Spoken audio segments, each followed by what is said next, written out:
Peggy 18.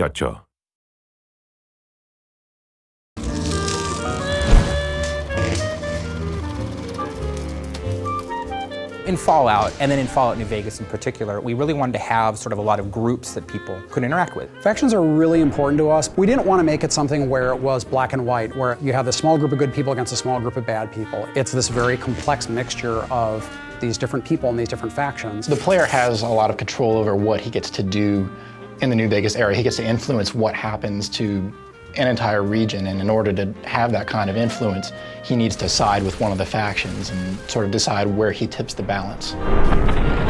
It's all about war, and that's what Fallouts have been about, is war, and so how we're really showing that is war between these factions. We want the player to sort of have that hesitation when they're like, where do I really stand with these organizations? Like, is it really the right thing to back X, Y, or Z?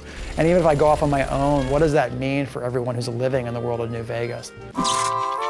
We have three primary factions, one of which is the New California Republic. Which is this big, sprawling government that's gotten too big for its own good. It's so big, it can't control its own territories, it can't police its own laws, it certainly can't protect its own citizens.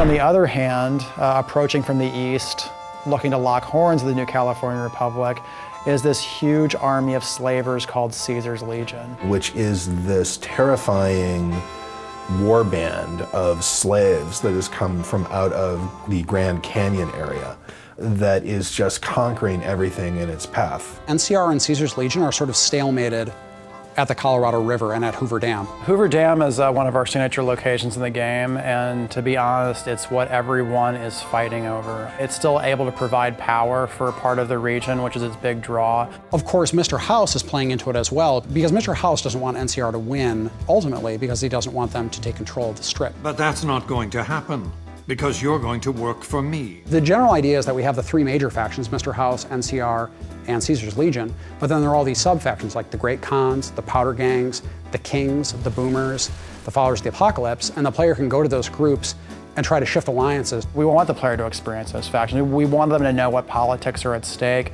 and what ideologies these organizations represent. So when they choose what factions they want to work with, it's based on something more than just a gut, they're good, they're evil reaction. So if you support Caesar, or if you support NCR, or if you help the Great Khans or the Kings, it's going to make a big difference. You can decide, you know what, I don't think any of you are really particularly well suited to be running this place, so I'm gonna fix that. That's where you essentially are either the active champion of Vegas, or you basically just said, it's anarchy now.